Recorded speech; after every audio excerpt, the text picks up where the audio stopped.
दो गुणनखंड और गुणांक एवं उनके गुण। 7वां लेसन है गुणनखंड या अपवर्तक। किसी संख्या को पूर्णतया विभाजित करने वाली जो संख्याएं होती हैं उस संख्या का गुणनखंड या अपवर्तक कहलाती है। जैसे 12 के गुणनखंड 1 2 3 4 6 और 12 हैं। ठीक है। गुणज या अपवर्त। किसी संख्या से पूर्णतया विभाजित होने वाली संख्याएं उस संख्या का गुणज या अपवर्त कहलाती हैं। जैसे 12 के गुणज 12 24 36 यानी कि 12 का टेबल पढ़ दो वगैरह। और उपर्युक्त बातों को निम्नलिखित उदाहरण द्वारा स्पष्ट किया गया है। जैसे 30 6 और 5 के गुणन 30 जो है 6 और 5 का गुणनफल है। उसी प्रकार दूसरा देखो 30 6 और 5 का गुणज है। इसी प्रकार 6 और 5 30 के गुणनखंड है। ठीक है, समझ में आ रहा है? अब ये उभयनिष्ठ अपवर्त।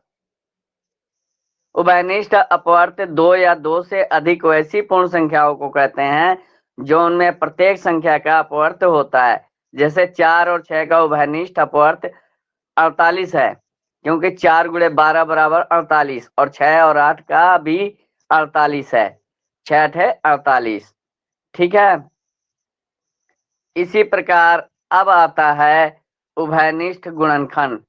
तो उभयनिष्ठ गुणनखंड उन संख्या को कहा जाता है जो किसी दी गई दो या दो से अधिक संख्याओं का गुणनखंड हो। जैसे 24 और 36 का उभयनिष्ठ गुणनखंड 4 है, क्योंकि 4 गुणे 6 यानी 4 6 24 तथा 4 9 36।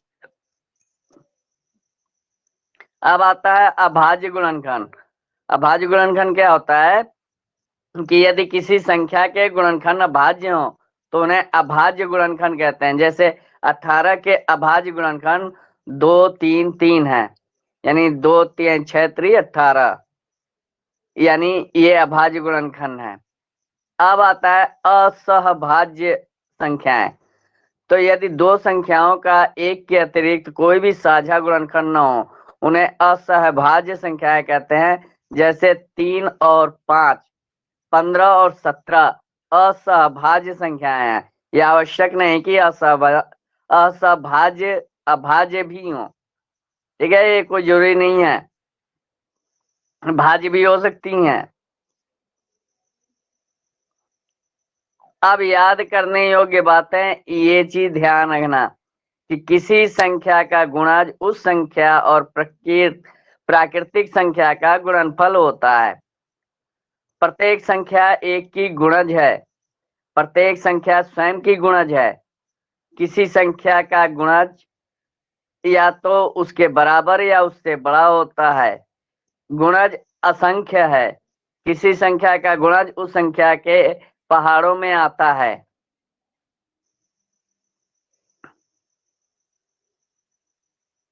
एक प्रत्येक संख्या का गुणनखंड होता है। प्रत्येक संख्या स्वयं का गुणनखंड होती है। किसी संख्या का गुणनखंड या तो उस संख्या से कम या बराबर होता है। प्रत्येक संख्या के गुणनखंडों की संख्या निश्चित होती है। शून्य से गुणा करने पर कोई भी संख्या शून्य हो जाती है, इसलिए शून्य किसी संख्या का गुणनखंड नहीं होती। अभाज्य संख्याओं के केवल दो गुणनखंड होते हैं, एक तथा स्वयं वह संख्या। जिन संख्याओं के दो से अधिक गुणनखंड होते हैं वे भाज्य संख्याएं कहलाती हैं। एक न तो भाज्य है और न अभाज्य, ये ध्यान में रखना होगा, हमेशा याद रखना होगा। अब कुछ उदाहरण हैं, उनको हम देख लेते हैं। 6 के सभी गुणनखंड लिखिए। तो 6 के सभी गुणनखंड क्या क्या हैं? तो 1 2 3 6। इसी प्रकार 6 के प्रथम 6 गुणज लिखो। तो प्रथम 6 गुणज 6 12 18 24 30 36। 21 को अभाज्य गुणनखंडों के गुणनफल के रूपों में लिखो।